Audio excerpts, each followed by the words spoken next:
نحمد اللہ تعالی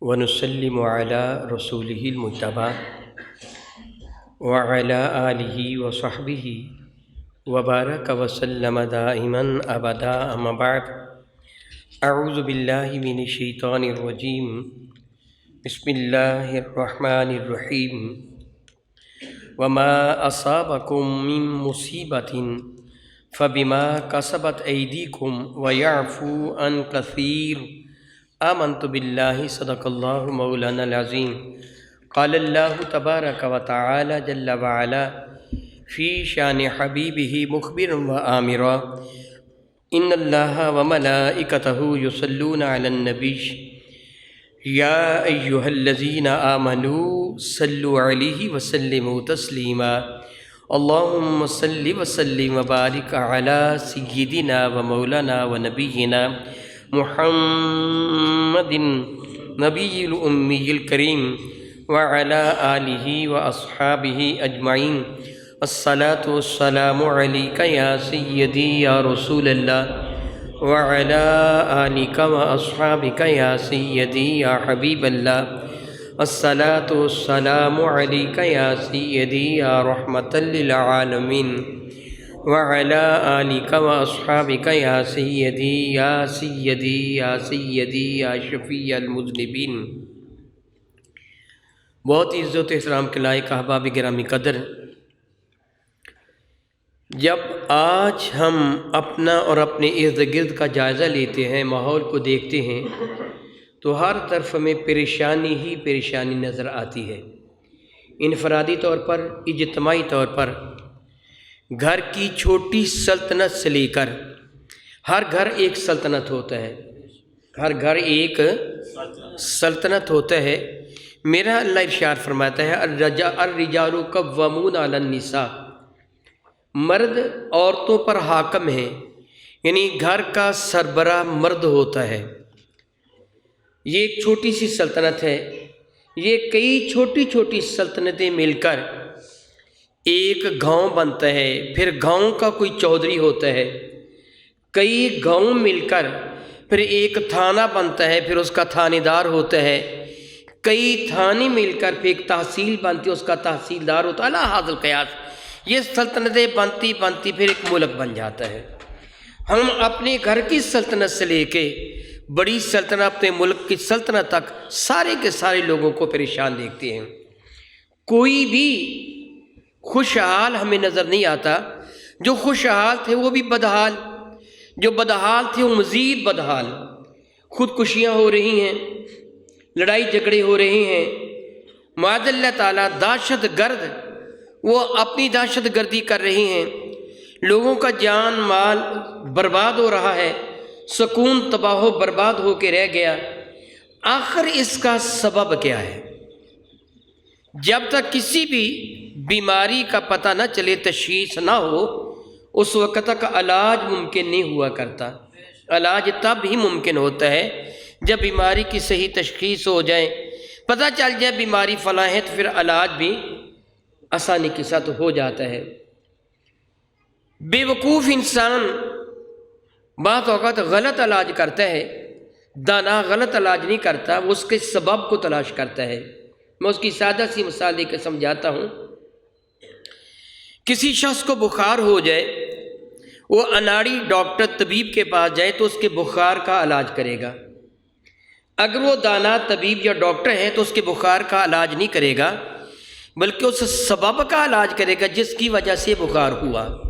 بخار از خود یاد رکھے کوئی بھی بیماری نہیں ہے، بخار خود بیماری نہیں ہوتی، یہ کسی بیماری کی نشانی ہوتی ہے کہ جسم میں کچھ ایسے جراثیم، ایسا مادہ پیدا ہو گیا ہے جس سے خلیات کو تباہ و برباد کرنا شروع کر دیا، اس جنگ کے نتیجہ میں بخار ہوا ہے۔ یہ ایک اصول اور ضابطہ ہے۔ میں اس کی سادہ سی مثال دے کے سمجھاتا ہوں، میری بات آپ کی سمجھ میں آ جائے گی۔ یوں سمجھیے کہ ایک آدمی کے پاؤں پر زخم ہوا اور زخم خراب ہو گیا، خراب ہونے کی وجہ سے اس کی کنجران، جس کو ہم کولا کہتے ہیں، کنجران کولا میں ایک گلٹی سی بن گئی، جس کو ہم سنڈا پنجابی میں کہتے ہیں، وہ جگہ ابھر آتی ہے، دراصل اللہ تعالیٰ جل وعلا کی قدرت کاملہ ہے کہ ہر جوڑ میں اللہ تعالیٰ نے کچھ غدود پیدا فرمائے، لیمفیٹک گلینڈز ہوتے ہیں، ان میں مخصوص قسم کی ایک رطوبت پیدا ہوتی ہے، اور ان کا دوسرا بڑا فنکشن یہ ہوتا ہے کہ جتنا بھی خون دل کی طرف جاتا ہے یہ چیک پوسٹیں ہیں، خون کو چیک کر کے آگے جانے دیتی ہیں۔ اگر خون میں کسی طرح کی کوئی بھی کثافت ہوتی ہے، جراثیم ہوتے ہیں، تو یہ غدود ان کو روک لیتے ہیں، صاف خون آگے جانے دیتے ہیں تاکہ دل بیمار نہ ہو جائے۔ یہ انسان کی حفاظت کے لیے اللہ تعالیٰ نے جگہ جگہ چیک پوسٹیں بنائی ہوئی ہیں۔ اب وہ پاؤں پہ آنے والے زخم میں جب جراثیم شامل ہو گئے تو وہ خون میں شامل ہو گئے، اور جب خون اس چیک پوسٹ پہ آیا تو اس کنجران کے غدود نے اس کو چھانا، جتنے جراثیم تھے اس نے اپنے اندر سمو لیے، صاف خون آگے بھیج دیا۔ اگر ہم نے مناسب علاج نہ کیا تو کچھ دیر کے بعد وہ غدود پھول گیا، ہم نے کہا جی سنڈا پڑ گیا، اس کی وجہ سے بخار ہو گیا۔ اب دراصل بخار ان جراثیم کی وجہ سے ہوا ہے جو اس غدود کے اندر جمع ہو گئے تھے، اس کی وجہ سے، اور کئی دفعہ یہ پھٹ جاتا ہے غدود زیادہ جراثیم ہونے کی وجہ سے، پیپ پڑ جاتی ہے وغیرہ وغیرہ۔ اب دانا طبیب یا ڈاکٹر کیا کرے گا؟ علاج بخار کا کرے گا یا زخم کا؟ وہ زخم کا علاج کرے گا کہ جب زخم کو آرام آ جائے گا تو اب خون میں وہ جراثیم جانا ختم ہو جائیں گے اور بخار جڑ سے نکل جائے گا۔ مصروط دیگر کیا ہوتا ہے جی؟ دوائی کھائی تھی، بخار اتر گیا، اگلے دن پھر چڑھ گیا، پھر دوائی کھائی، پھر بخار اتر گیا، اگلے دن پھر چڑھ گیا۔ یعنی وہ دانا طبیب نہیں ہوتا کہ جو اس کی اصل تشخیص کیے بغیر علاج کریں، تو ضرورت ہوتی ہے اصل تشخیص کی۔ جب تک اصل تشخیص نہ ہو تو علاج نہیں ہوا کرتا۔ ہم اپنی ان پریشانیوں کی اصل تشخیص کی طرف کبھی بھی توجہ نہیں دیتے کہ اصل اس کا سبب کیا ہے، کیوں اس طرح ہمیں پریشانیوں میں معاذ اللہ تعالیٰ کی جانب سے مبتلا کیا جاتا ہے، کیوں ہم پریشانیوں پہ پریشانیوں میں مبتلا ہوتے چلے جاتے ہیں، آخر ان کا سبب کیا ہے؟ میرا اللہ جو ہمارا خالق ہے، جو مالک ہے، جو الہی حقیقی ہے، وہ قرآن مجید فرقان حمید سورہ شورى کی 30 نمبر آیہ بارکہ میں ارشاد گرامی قدر فرماتا ہے، یاد رکھو اے انسانوں، وما اصابکم من مصیبت، اور نہیں پہنچی تھی تم کو کوئی بھی مصیبت، کوئی بھی پریشانی، کوئی بھی الجھن، فبما کسبت ایدیکم، مگر یہ تمہارے اپنے ہاتھوں کی کرتوت ہوتی ہے جو تمہیں مصیبت پہنچتی ہے۔ اگر اللہ تعالیٰ مجھے معاف فرمائے کوئی شخص بجلی کے پول کھمبے، بجلی کے پول پہ چڑھ کر تاروں کو پکڑ کر ہلاک ہو جائے تو اس میں قصور بجلی کا ہے؟ اس کی تقدیر کا ہے؟ اب اس کی تقدیر کو پیٹتے رہیں جس کے مقدر میں یہ لکھا تھا، بجلی نے نقصان کر دیا، بھی جو تو فیل کرے گا، جو تیری کرتوت ہوگی اس کا نتیجہ تو سامنے آئے گا نا۔ اگر تو زہر کھا کے مر جائے گا تو قصور زہر کا تو نہیں ہے نا، قصور تیرا ہے۔ تو دیکھ تو نے جرم کیا کیا ہے۔ میرا اللہ ارشاد فرماتا ہے یہ تم کو جو مصائب و آلام آتے ہیں، جو الجھنیں آتی ہیں، ان کا سبب یہ ہے کہ یہ تمہاری کرتوتیں اچھی نہیں ہیں۔ حضرت اکبر الہ آبادی نے بہت عرصہ پہلے ایک جملہ کہا تھا کہ جب میں کہتا ہوں خدا مندہ میرا احوال دیکھ، حکم ہوتا ہے کہ اپنا نام اعمال دیکھ، اپنی کرتوتوں کو دیکھ کے تیری کرتوتیں کیا ہیں، پھر پوچھ کے یہ میرا حال کیوں ہے۔ میرا اللہ ارشاد فرماتے ہیں فَبِمَا كَسَبَتْ أَيْدِيكُمْ، یہ تمہارے اپنے ہاتھوں کی کرتوتوں کی وجہ سے ہے، اور یہ نہ سمجھو کہ یہ سب کچھ اللہ تعالیٰ نے تمہیں سزا دے دی، نہیں وَيَعْفُو عَنْ كَثِيرٍ، اللہ تعالیٰ جل وعلا بہت ساری چیزوں کو ویسے ہی معاف فرما دیتا ہے، سزا دیتا ہی نہیں ہے، درگزر سے کام لے لیتا ہے، تمہیں کچھ کہتا ہی نہیں ہے۔ اور اگر وہ تمہاری کرتوتوں پر تمہیں سزا دے تو سورہ فاطر شریفہ ہے، سورہ یاسین شریفہ سے پہلے اس کی آخری آیات بارکہ پڑھ لیجئے۔ آخری آیہ بارکہ جو ہے رب کائنات جل وعلا کے ارشاد گرامی قدر 45 نمبر آیہ بارکہ، آپ 43 44 45 یہ ساری آیات مبارکہ کی تلاوت کریں۔ میں اب 45 نمبر مبارکہ کی تلاوت کر رہا ہوں۔ میرا اللہ ارشاد فرماتے ہیں وَلَوْ يُؤَاخِذُ اللَّهُ النَّاسَ بِمَا كَسَبُوا، اگر اللہ تعالیٰ بندوں کو ان کی کرتوتوں کی وجہ سے ان کی گرفت فرماتا، ان کو سزا دیتا، تو مَا تَرَكَ عَلَىٰ ظَهْرِهَا مِن دَابَّةٍ، جو زمین کی سطح پر کوئی بھی چلنے والا تمہیں رینگنے والا جانور بھی نظر نہ آتا، سب کو ہلاک و برباد کر کے رکھ دیا جاتا۔ تمہاری کرتوتیں اس لائق نہیں ہے کہ تم پہ رحمت نازل کی جائے، تمہارے افعال ایسے نہیں ہیں کہ تمہارے لیے راہوں کو آسان کیا جائے۔ میرا اللہ ارشاد فرماتے ہیں وَلَٰكِن يُؤَخِّرُهُمْ إِلَىٰ أَجَلٍ مُّسَمًّى، لیکن میں ان سزاؤں کے ایک معینہ مدت تک کے لیے مؤخر فرما رہا ہوں۔ تمہیں مہلت دی جا رہی ہے، سلجھ جاؤ، اپنے آپ کو سنبھال لو، سلجھ جاؤ سلجھ جاؤ، مہلت پہ مہلت دی جا رہی ہے۔ پھر یاد رکھو فَإِذَا جَاءَ أَجَلُهُمْ، پھر جب ان کی وہ اجل آ جائے گی، جب وہ وقت پیام آ جائے گا، اسرائیل آ جائیں گے، پنجابی میں کہتے تیری گردن پہ جب انگوٹھا رکھ دیا جائے گا، اسرائیل آ جائیں گے، میرا اللہ فرماتا ہے فَإِنَّ اللَّهَ كَانَ بِعِبَادِهِ بَصِيرًا، پھر اچھی طرح جان لے کہ تیرا رب اپنے بندوں کی کرتوتوں سے بڑی اچھی طرح واقف ہے، پھر جو تجھے سزا ملے گی سو ملے گی۔ بہت عزت والے میرے بھائیوں، رب کائنات جل وعلا نے ہمیں آخری نبی کی امتی بنایا، اور آخری نبی کی امتی ہونا، حضور کا امتی ہونا تو ویسے ہی باعث شرف ہے نا، آخر میں آنا بھی بہت بڑی عظمت کا سبب ہے کہ پہلے لوگوں کے کرتوتوں کے تجربوں سے ہمیں فائدہ ہوا۔ ایک آدمی کو ہم نے دیکھا کہ بجلی کے پول پہ چڑھ سے ہاتھ لگایا، وہ مر گیا، تو تجربہ سے ثابت کیا ہو گیا؟ بجلی کو ہاتھ نہیں لگانا ہے۔ ورنہ ایک آدمی نے زہر کھایا، وہ مر گیا، پتہ چلا یہ کھانے سے بندہ مر جاتا ہے۔ رب کریم نے ہمیں آخری نبی کو امتی بنایا کہ پہلی قوموں سے عبرت حاصل کرو، تجربہ تمہیں ہونا چاہیے، پہلی قوموں سے عبرت حاصل کرو۔ میرا اللہ قرآن مجید فرقان مجید میں ارشاد گرامی قدر فرماتا ہے، یہ سورہ فاطر شیفہ کی آیہ مبارکہ میں جو عرض کر رہا ہوں، رب کریم 43 نمبر آیہ مبارکہ سورہ فاطر کی 43 نمبر آیہ مبارکہ میں ارشاد فرماتا ہے فَهَلْ يَنْظُرُونَ، یہ لوگ کس چیز کا انتظار کر رہے ہیں، ان سے پوچھئے فَهَلْ يَنْظُرُونَ، یہ کس چیز کے منتظر ہیں، إِلَّا سُنَّةَ الْأَوَّلِينَ، سنت کہتے طریقے کو، ضابطے کو، قانون کو، اصول کو، راستے کو، کس چیز کے یہ منتظر ہیں؟ اس چیز کے جو پہلوں کے ساتھ ہو چکا ہے، جس راہ سے ان کو گزارا گیا یہ بھی اسی راہ سے گزرنا چاہتے ہیں، جو سزا ان کو دی گئی یہ بھی وہی سزا چاہتے ہیں۔ اے محبوب ان کو بتا دو فَلَن تَجِدَ لِسُنَّتِ اللَّهِ تَبْدِيلًا، تو اپنے رب کے طریقے کو بدلتا ہوا نہیں پائے گا۔ یہ نہیں کہ رب کبھی کوئی فیصلہ کر لیتا ہے، کبھی کوئی فیصلہ کر لیتا ہے، اس کے فیصلے اٹل ہیں، ناقابل تبدیل ہیں، جو اسے فرما دیے وہ ہو کے رہے گا۔ وَلَن تَجِدَ لِسُنَّتِ اللَّهِ تَحْوِيلًا، تم اپنے رب کے طریقے کو بدلتا ہوا بھی نہیں پاؤ گے، پھرتا ہوا نہیں پاؤ گے۔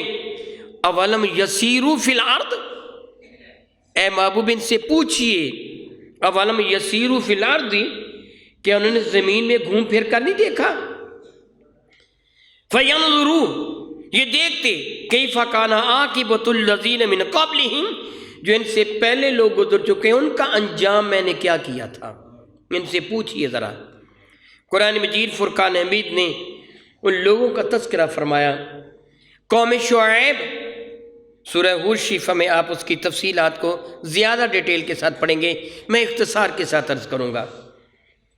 قوم شعیب میں ایک بدبختی تھی، وہ لوگ کم تولا کرتے تھے اور کم ماپا کرتے تھے، ان کے ماپنے کے پیمانے اور لینے کے پیمانے اور تھے، دینے کے پیمانے اور تھے، ماپتے تھے، تولتے تھے، کم تولتے تھے، کم ماپتے تھے۔ حضرت شعیب علیہ السلام نے ان کو منع فرمایا کہ میری قوم، تمہارے تول میں، تمہارے ماپ میں نقص ہے، تم اپنے آپ کو سیدھا کر لو ورنہ اللہ کا غضب نازل ہو جائے گا۔ حضرت شعیب نے ان کو سمجھایا تھا، ان لوگوں نے انکار کر دیا۔ میں بڑی معذرت کے ساتھ آپ سے سوال کرتا ہوں، کیا آج ہم ماپ اور تول میں پورے اتر رہے ہیں؟ جی، من حیث القوم بات کر رہا ہوں، ایک شخص کی بات نہیں کر رہا۔ ابھی تھوڑی دیر پہلے میرے ساتھ بیٹھے ایک دوست بات کر رہے تھے کہ جو پہلے 1000 گرام کا گھی کا پیکٹ ہوا کرتا تھا، اب 900 کا ہو گیا ہے۔ اب وہ 900 گرام کا ہے، 1 گرام کا نہیں رہ گیا۔ اور وہ بتا رہے تھے کہ کسی شخص سے دودھ بیچنے والے نے کہا کہ بازار سے آتے ہوئے ایک پیمانہ، دودھ بیچنے والے نے کہا ایک پیمانہ وہ ماپنے والا وہ لے کے آؤ۔ تو جب میں نے دکاندار سے پوچھا کہ میں نے پیمانہ دودھ بیچنے والا نے کہا تھا کہ دودھ پیمانہ لے کے آؤ، تو اس کا سوال تھا 900 ml کا لینا ہے کہ 1000 ml کا؟ کون سا لینا ہے؟ ماپنے کے پیمانے اور تولنے کے پیمانے، لینے دینے کے پیمانوں میں فرق۔ ہم کتنے جھوٹے ہو گئے ہیں، 100 والا پیکٹ لیں تو 99 نکلتے ہیں، 100 پورا نہیں ہوتا۔ دھوکے باز ہو گئے، مکار ہو گئے۔ مہنگائی کے ساتھ ساتھ چیزوں کا حجم تھوڑا ہو گیا، ریٹ بڑھ گیا، ہم نے دھوکہ کرنا شروع کر دیا۔ قوم شعیب میں وہ دھوکہ نہیں تھا، دھوکہ آج ہم میں پایا جاتا ہے۔ چند دن پہلے کی بات ہے، آپ میں اکثر احباب جانتے ہیں کہ میں مطلب بھی کرتا ہوں، لوگوں کو ادویات دیتا ہوں۔ میرے پاس ایک آدمی آیا، ساتھ والے گاؤں والا آدمی، اس نے مجھے کہا کہ شاہ صاحب مجھے کوئی وظیفہ بتائیں، میرا کاروبار نہیں چلتا ہے، کوئی کام نہیں مجھے مل رہا۔ تو میں نے کہا تم کام تو کرتے تھے، اب کیا ہوا؟ وہ کہنے لگا جی آپ نے چھڑوا دیا۔ مجھے کہنے لگا آپ نے میرا کام چھڑوا دیا۔ وہ دراصل دودھ بیچتا تھا، تو میں نے کہا تم دودھ بیچتے تھے، میں نے تمہیں کب کہا کام چھوڑ دو؟ وہ کہنے لگا شاہ جی بتاؤ، آپ خود ہی بتائیے کہ گھروں والے دودھ بیچتے ہیں، خالص دودھ 130 روپے کلو، یعنی 1 لیٹر، یا 120 روپیہ، اور بازار میں بکتا ہے 90 روپیہ 100 روپیہ۔ بتاؤ میں کس طرح بیچوں؟ اور آپ نے مجھے کہا تھا کہ اگر تو اس پہ پانی ملائے گا، بددیانتی کرے گا، خود بھی جہنم کی آگ میں جلے گا۔ اور حدیث مبارکہ ہے اپنے بچوں کو تم حرام کھلاؤ گے تو جہنم کی آگ کے کوئلے کھلاؤ گے۔ تو اپنے بچوں کو بھی جہنمی بنائے گا، اپنے آپ کو بھی جہنمی بنائے گا۔ تو شاہ صاحب پھر میں نے کام چھوڑ دیا کہ اگر میں پانی نہیں ڈالوں گا تو پھر میں کس طرح سرو کروں گا؟ اگر پانی ڈالتا ہوں تو جہنمی بنتا ہوں، نہیں ڈالتا تو گھر کا خرچہ نہیں چلتا۔ میں نے وہ کام چھوڑ دیا، اس لیے چھوڑا۔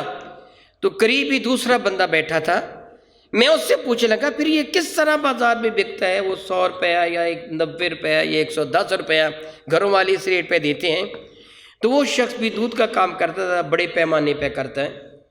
تو اس نے کہا کہ شاہ صاحب وہ ایسے کرتے ہیں کہ 1 کلو خشک دودھ ہوتا ہے، اس سے کچھ کیمیکلز کے نام لیے، یہ کیمیکل اتنا ڈالا جاتا ہے اور اتنا اس میں آئل ڈالا جاتا ہے اور اتنا اس میں پانی ڈالا جاتا ہے، 1 من دودھ بن جاتا ہے جو 35 روپے سے 40 روپے کلو کے حساب سے جن پر خرچہ آتا ہے، وہ جس ریٹ پر بھی بیچے بک جائے گا۔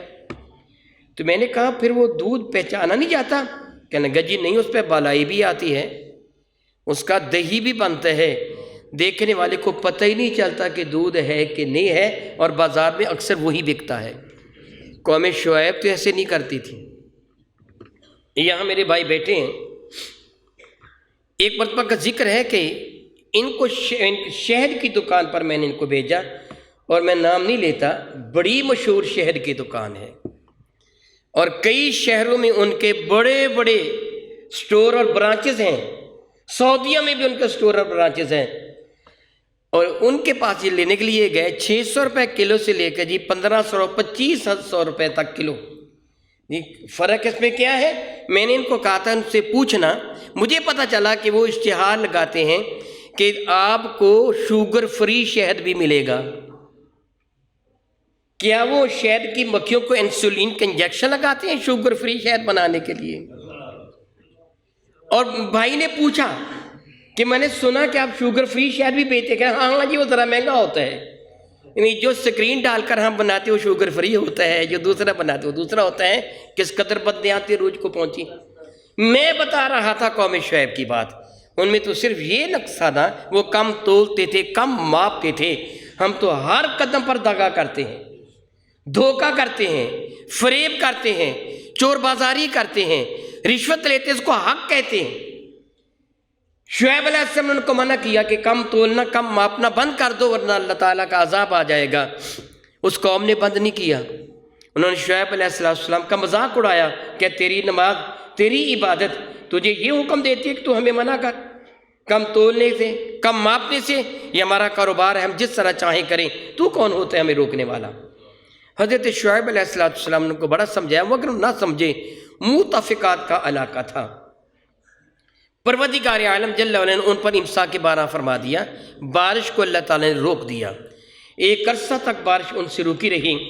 پھر اللہ تعالیٰ جل وعلا کی قدرت کاملہ دیکھیے کہ اللہ تعالیٰ نے بادل کو بھیجا، بادل بڑا سیاہ تھا۔ شعیب علیہ السلام نے بادل کو دیکھا، فرمانے لگا میری قوم یہ برسنے والا بادل نہیں ہے، میں اس پہ اللہ کا غضب اور عذاب دیکھ رہا ہوں۔ قوم کے لوگوں نے پھر مذاق اڑایا کہ تیری تو عادت ہی یہ ہے، تو وعظ و نصیحت کرتا رہتا ہے، ڈراتا رہتا ہے، یہ تو بادل ہے، ہم پہ برسے گا اور بہار آ جائے گی، ہماری کھیتی باڑی بھی ہو جائے گی، باغات بھی پھلنے پھولیں گے اور ہمارے ندی نالے بھی بہنے لگیں گے۔ آپ ان کو سمجھایا اللہ کے بندو، اللہ سے ڈرو، یہ رب کائنات کا غضب ہے، اللہ سے توبہ کرو۔ وہ کہہ رہے تھے تو معاذ اللہ پاگل ہے، بے وقوف ہے، یہ بادل ہے، بارش برسے گی۔ وہ بادل شہر سے، متفقات سے باہر آ کر، ان بستیوں سے باہر آ کر ایک کھلے میدان میں ٹھہر گیا۔ اس کا سایہ، جس کو پنجابی میں آپ جھڑ کہتے ہیں، اس کا سایہ اتنا زیادہ ٹھنڈا اور اتنا زیادہ خوشگوار تھا کہ جو اس کے سائے کے نیچے گیا اس سے دوسروں کو آواز دے دے کر بلانا شروع کر دیا۔ تھوڑی ہی دیر میں وہ ساری کی ساری بستی اس بادل کے نیچے جمع ہو گئی۔ شعیب علیہ السلام نے اپنی وہ امت کے افراد جو شعیب علیہ السلام پہ ایمان لے کے آئے تھے ان کو منع فرما دیا، تم بادل کے سائے تلے نہ جانا، میرے پاس کھڑے رہو۔ وہ لوگ ان کے پاس کھڑے رہے، وہ بادل نیچے آنا شروع ہوا، اتنا نیچے آ گیا لوگوں کے سروں کے برابر۔ پھر اس بادل نے چاروں طرف سے زمین کی طرف بڑھنا شروع کر دیا، چند لمحوں کے بعد وہ بادل ایک ٹوکرے کی شکل اختیار کر گیا تھا، ایک خیمے کی طرح تھا۔ قرآن کریم فرقان میں اس بات کا گواہ ہے، وہ بادل ایک خیمے کی شکل اختیار کر گیا، اس خیمے کے اندر یہ لوگ موجود ہیں، ارد گرد بادل ہے، یکا یک اس کو آگ لگ گئی، ایک بھی آدمی فرار نہ ہو سکا، سارے جل کر خاک سیاہ ہو گئے۔ میرا اللہ رب العزت جل وعلا فرماتے ہیں کو فرمائیے اولم یسیروا فی الارض فینظروا کیف کان عاقبۃ الذین من قبلہم، ان لوگوں کا انجام کیا ہوا کہ جو ان سے پہلے گزر چکے ہیں۔ وَكَانُوا أَشَدَّ مِنْهُمْ قُوَّةً، وہ قوت کے اعتبار سے، طاقت کے اعتبار سے ان سے کہیں زیادہ زوراور تھے۔ نبی کریم کے حضور میں دعا کرتا ہوں کہ اللہ تعالیٰ آپ کو حرمین شریفین کی زیارت کا شرف عطا فرمائے۔ سعودیہ والوں نے اپنی نئی پالیسی کے تحت سیاحت کو فروغ دینے کے لیے عمرے کا ویزا 3 ماہ کا کر دیا اور ساتھ اجازت دے دی کہ پورے سعودیہ میں تم جہاں چاہو جا سکتے ہو۔ اکثر لوگ حلولہ کے مقام کی طرف جاتے ہیں، یہ حضرت صالح علیہ السلام اور حضرت ہود علیہ السلام کا علاقہ ہے، اور وہاں وہ پہاڑ موجود ہیں جن پہاڑوں میں قوم عاد رہا کرتی تھی۔ میرا اللہ قرآن کی فرماتا ہے وَتُنْحِتُونَ مِنَ الْجِبَالِ بَيُوتًا، تو پہاڑوں کو تراش کر اپنے گھر بناتے تھے۔ مفسرین اکرام فرماتے ہیں اس قوم عاد کا یہ عالم تھا جو ان میں ٹھگنا، جس کو آپ بونا کہتے ہیں، جو ٹھگنے قد والا تھا، وہ بھی 60 ہاتھ بلند تھا۔ وہ لوگ کتنے بڑے بڑے تھے، اتنی اونچی اونچی عمارتیں نہیں بنا سکتے تھے کہ دیواریں گر جاتی ہیں، وہ پہاڑوں کو تراش کر ان میں اپنے گھر بناتے تھے۔ آج بھی سعودیہ میں ان کے وہ گھر موجود ہیں، لوگ وہاں سیر کے لیے جاتے ہیں۔ آپ بھی جانا چاہیں تو جا سکتے ہیں، گئے ہو تو وہ اجازت دے دی انہوں نے وہاں سیر کے لیے جانے کی۔ بڑے بڑے اونچے گھر بنے ہوئے ہیں اور پہاڑوں کو دیکھ کر آدمی ہیبت زدہ ہو جاتا ہے، ایسے اتنے بڑے بڑے گھر۔ تو جب حضرت سیدنا ہود علیہ السلام نے اس قوم کو یہ فرمایا تھا کہ تم اللہ تعالیٰ کی نافرمانی سے باز آ جاؤ وگرنہ رب کائنات جل وعلا تم کو اپنے عذاب کی لپیٹ پہ لے لے گا، اور قوم نے انکار کر دیا تھا، ہم تیرا کہنا ماننے کے لیے تیار نہیں۔ اقتصاد سے کام لیتے عرض کر رہا ہوں، رب کائنات ان پر ہوا کا عذاب بھیجا تھا، اور آپ جانتے کہ ہوا ہماری زندگی کے لیے ضروری ہے، ہوا نہ ہو تو ہم مر جائیں گے۔ کسی کا سانس گھٹ جائے تو وہ مر جاتا ہے۔ جو چیز پیام زندگی ہے اللہ نے اسے ہی پیام موت بنا دیا۔ ہوا زندگی کے لیے ضروری ہے، لیکن ہوا کو اللہ تعالیٰ کے لیے عذاب بنا دیا۔ حضرت سیدنا ہود علیہ نبینا علیہ السلام نے ان کو فرمایا، اے میری قوم والو، اگر تم اللہ تعالیٰ جل وعلا کی نافرمانی سے باز نہ آئے تو اللہ تعالیٰ ہوا کا عذاب تم پہ بھیجے گا، کیونکہ حضرت ہود علیہ السلام کی باتوں کو وہ پہلے بھی جان چکے تھے، یہ جو کہتے ہیں سچ کہتے ہیں، اس لیے ان کو یہ خدشہ تھا کہ ہوا آئے گی، ہمیں ہلاک کرنے کے لیے آئے گی۔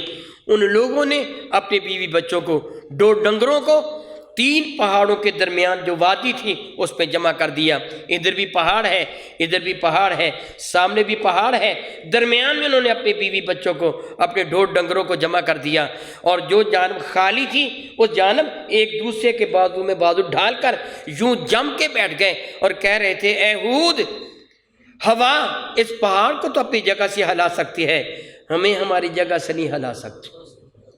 اتنے تنمد اور جوان تھے۔ میرا اللہ قرآن کریم میں ارشاد گرامی قدر فرماتا ہے کہ جب ان پر میں نے ہوا کا عذاب بھیجا، وہ فضا میں اس طرح اڑ رہے تھے جس طرح چھوٹے چھوٹے تنکے اڑتے ہیں۔ ہوا ان کو اٹھا کے اوپر لے جاتی تھی، پھر زور سے زمین پر پٹکتی تھی، پھر اٹھا کے لے جاتی تھی، اور ایک پہاڑ کو جڑ سے اکھاڑا، دوسرے پہاڑ کے ساتھ ٹکرا دیا، اس کو ادھر سے ادھر ٹکرا دیا، وہ سارے لوگ درمیان میں اس طرح پس گئے جس طرح چکی کے 2 پارٹوں میں اناج پس جاتا ہے۔ اللہ نے سب کو ہلاک و برباد کر کے رکھ دیا۔ ہمیں ارشاد فرماتا ہے، وَكَانُوا أَشَدَّ مِنْهُمْ قُوَّةً، ان کو بتا دو وہ طاقت کے اعتبار سے تم سے کہیں زیادہ تھے، بڑے طاقتور تھے، بڑے زوراور تھے، ان کے پاس بڑی فوجیں تھیں، بڑی دولت تھی، بڑا مال تھا، لیکن یاد رکھو وما کان اللہ لیعجزہ من شیء، لیکن ممکن نہیں ہے کہ اللہ تعالیٰ جل وعلا کو کوئی عاجز کر سکے ذرا برابر بھی، فی السماوات ولا فی الارض، نہ اللہ تعالیٰ کو زمین میں کوئی عاجز کر سکتا ہے نہ آسمانوں میں عاجز کر سکتا ہے۔ انہ کان علیما قدیرا، بے شک وہ علم بھی رکھنے والا ہے، وہ جاننے والا بھی ہے۔ ولو یؤاخذ اللہ الناس بما کسبوا، اگر اللہ تعالیٰ تمہاری کرتوتوں کی وجہ سے اے انسانوں تمہاری پکڑ فرماتا تو زمین پر ایک بھی چلنے والے کو باقی نہ چھوڑتا، سب کو ہلاک و برباد کر کے رکھ دیتا۔ لیکن آج ہم اتنی بڑی کوتاہیوں کے باوجود عذاب سے کیوں بچے ہوئے ہیں؟ ہمیں جھنجھوڑا جا رہا ہے، معاذ اللہ عذاب نازل نہیں کیا جا رہا۔ یاد رکھیے اس کا سب سے بڑا سبب میرے نبی کی ذات ہے، اس کا سب سے بڑا سبب میرے نبی کی ذات ہے۔ بہت عزت والے میرے بھائیوں،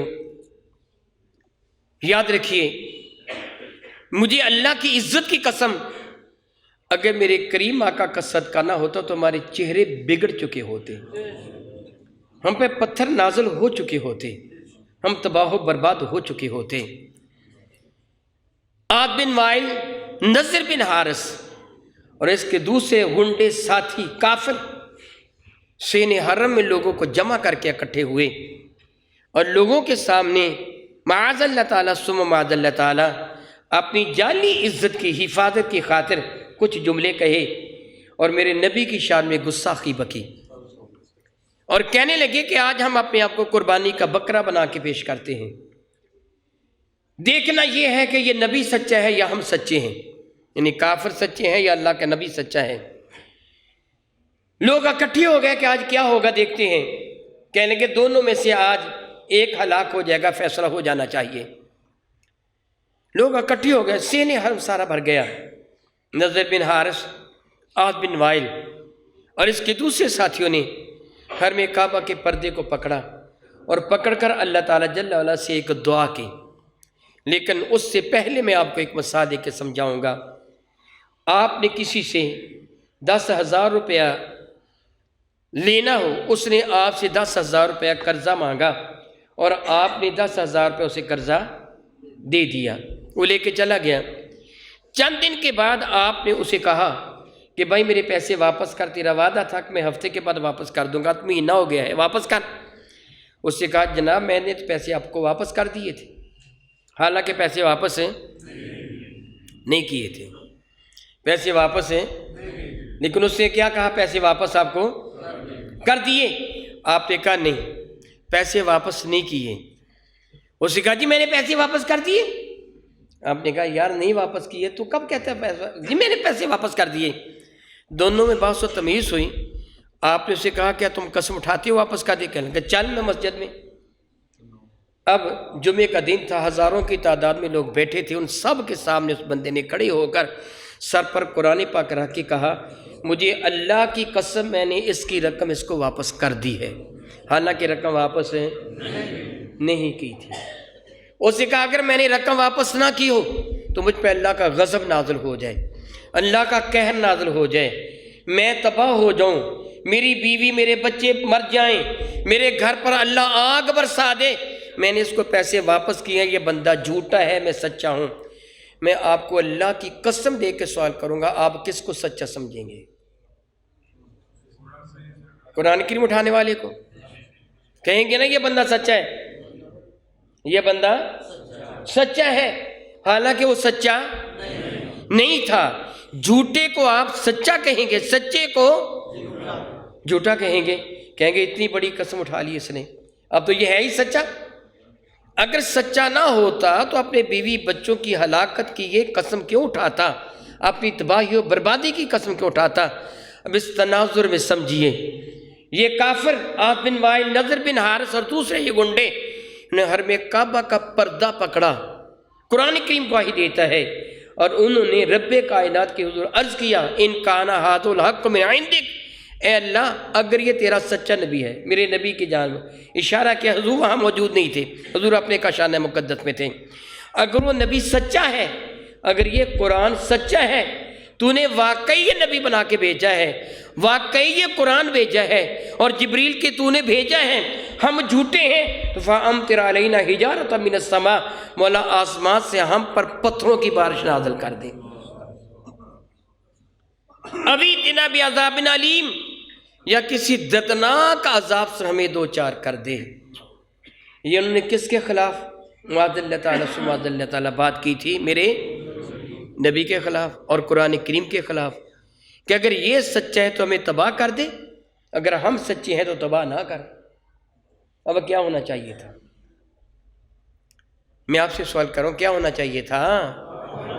ان کو تباہ ہو جانا چاہیے تھا نا، آسمان ان پر ٹوٹ پڑتا، قریبی پہاڑ جبل ابو قبیس ان پر اتنے پتھر برساتے ان کے پڑکھچے اڑ جاتے، ان کا قیمہ کوٹ دیا جاتا، زمین پھٹ جاتی، ان کو اپنے اندر سمو لیتی کہ اللہ بھی سچا ہے، قرآن بھی سچا ہے، میرے نبی بھی سچے ہیں، جبریل امین بھی سچا ہے، دین اسلام بھی حق ہے۔ حق کے مقابلے میں یہ باطل والے تھے، یہ بدبخت اپنے لیے ادھر یہ دعا مانگ رہے تھے، ادھر میرے نبی کے پاس جبریل امین حاضر ہوئے اور آ کے عرض کیا یا رسول اللہ وہ بدبخت اپنے لیے عذاب مانگ رہے ہیں۔ آپ کا رب فرماتا ہے وما کان اللہ لیعذبہم وانت فیہم، محبوب آپ موجود ہیں اس لیے ان بدبختوں کو میں عذاب نہیں دوں گا، آپ کی وجہ سے میں ان سے بھی عذاب دور کر رہا ہوں۔ میرے بھائی ذرا غور کر، آج جس بیوی کے چونچلے پورے کرنے کے لیے، جس اولاد کی ضروریات کو پورے کرنے کے لیے، جس ماں اور باپ کے لیے، جس خاندان اور قبیلے کے لیے تو لوگوں کا گلا کاٹتا ہے، دھوکہ کرتا ہے، چور بازاری کرتا ہے، تو رشوت لیتا ہے، تو سود لیتا ہے، تو زیادتی کرتا ہے، تو گناہ کرتا ہے، تو حرام کماتا ہے، حرام کھاتا ہے، اور یاد رکھ قبر میں نہ یہ تیری بیوی تیرے کام آئے گی، کبھی ایسے نہیں ہوا، کم از کم میں نے نہیں دیکھا، اتنے عرصے میں لوگوں کے جنازے پڑھاتا ہوں، میں نے نہیں دیکھا کہ کسی کا محبوب خاوند فوت ہوا ہو، اس کی بیوی نے آگے بڑھ کے کہا ہو اس کو قبر میں نہ لٹانے، اس کی جگہ میں چلی جاتی ہوں، اس نے میری خاطر بہت پاپڑ بیلے تھے، بہت کچھ کما کے لاتا تھا اور لا کے مجھے دے دیا کرتا تھا میرے چونچلے پورے کرنے کے لیے، حلال و حرام کی تمیز اس سے چھوڑ دی تھی۔ کبھی کسی اولاد نے نہیں کہا ہمارے ابا کو قبر میں نہ ڈالو، اس کی جگہ میں قبر میں چلا جاتا ہوں۔ اور میرے بھائی قبر میں نہ تیری بیوی تیرے کام آئے گی، نہ تیرے بچے، نہ تیری بہنیں، نہ تیرے بھائی، نہ تیری ماں، نہ تیرا باپ، نہ تیرا تایا، نہ تیرا چچا، نہ تیرا نانا، نہ تیرا دادا، نہ تیرے قبیلے والے، نہ محلے والے، نہ یار، نہ دوست، نہ سیاسی پارٹی والے، نہ مذہبی پارٹی والے، اور تیرا قبر میں کوئی بھی ساتھی نہ بنے گا، اگر کوئی ساتھی بنے گا تو یا آمنہ کا لال بنے گا یا رب کی رحمت بنے گا۔ جن کی خاطر تو اپنے آپ کو برباد کر رہا ہے، اللہ کی عزت کی قسم قبر میں تجھے کوئی فائدہ نہیں دیں گے۔ پھر راضی ان کو کر جو قبر میں تجھے فائدہ دیں گے۔ اپنے رب کو راضی کر، اپنے رب کے نبی کو راضی کر۔ اگر تو ان کو راضی کر لے گا، دوسرے کی جانب نہ دیکھ، پہلے اپنی جانب دیکھ۔ یہ بات ایک حقیقت ہے۔ اگر میں چاہتا ہوں میرے گھر پر اللہ تعالیٰ کی رحمت نازل ہو تو مجھے کیا کرنا چاہیے؟ میں ایک نسخہ آپ کو عرض کر رہا ہوں، بتا رہا ہوں۔ آپ جانتے ہیں کہ جھوٹے پر اللہ کی، سچے پر اللہ کی۔ اگر میں چاہتا ہوں کہ مجھ پہ رحمت ہو تو مجھے کیا ہو جانا چاہیے؟ سچا ہو جانا چاہیے۔ اگر میں چاہتا ہوں میرے بیوی بچوں پر، میرے بہن بھائیوں پر اللہ کی رحمت نازل ہو، مجھے ان کو بھی سچا بنا لینا چاہیے۔ مجھے دوسرے کا گھر دیکھنے کے بجائے اپنا گھر دیکھنا چاہیے کہ میرے گھر پہ اللہ کی رحمت ہو جائے۔ اگر یہ جتنے افراد بیٹھے ہیں سارے آج ایک عہد کا لیتے ہیں، میں سچ بولوں گا، بددیانتی نہیں۔ بددیانتی کرنے والا جھوٹ بولتا ہے۔ بددیانتی کرنے والا کیا کرتے ہیں؟ دھوکہ دینے والا بھی، رشوت لینے والا بھی جھوٹے ہوتے ہیں نا، سچے تو نہیں ہوتے۔ اگر ہم اتنے لوگ اپنے آپ کو سچے بنا لیں تو کتنے گھروں پہ اللہ کی رحمت نازل ہو جائے گی۔ میں آپ کی مرض کی تشخیص کرنے کے بعد آپ کو یہ نسخہ بتا رہا ہوں۔ اگر میں چاہتا ہوں کہ میرے گھر پہ اللہ کی رحمت ہو جائے، مجھے سچا ہو جانا چاہیے، مجھے اپنے بیوی بچوں کو سچا کر لینا چاہیے۔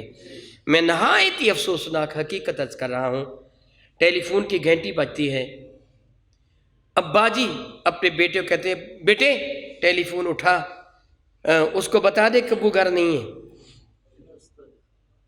ایسے ہوتا ہے نا، ایسے ہوتا ہے نا۔ کس کا نمبر ہے؟ ابو جی فلاں کا نمبر ہے، اسے کہہ رہے ابو گھر نہیں ہے۔ خود بھی لعنتی بنا، بچے کو بھی لعنتی بنا دیا، پھر کہتا ہے رحمت نازل نہیں ہوتی۔ جہاں لعنت ہوتی وہاں رحمت نہیں آیا کرتی، جہاں رحمت ہوتی وہاں لعنت نہیں آیا کرتی۔ اپنے آپ کو، اپنے اہل خانہ کو لعنتی نہ بنائیے، رحمتوں والا بنا لیجئے کہ رحمتوں والا مہینہ آ رہا ہے۔ اس کے آنے سے پہلے سچے دل سے توبہ کر لیں تاکہ اس کے فیض و برکات سے آپ کما حق ہو، مستفیض ہو سکیں۔ میں دعا کرتا ہوں رب کائنات اپنے محبوب مکرم کے صدقہ سے، اس سچے نبی کے صدقہ سے ہمیں سچا بنا دے، ہماری کوتاہیوں غلطیوں سے درگزر فرما، ہم پہ اپنے رحمتوں کا نزول فرما۔ آمین ثم آمین۔ وآخر دعوانا ان الحمد للہ رب العالمین۔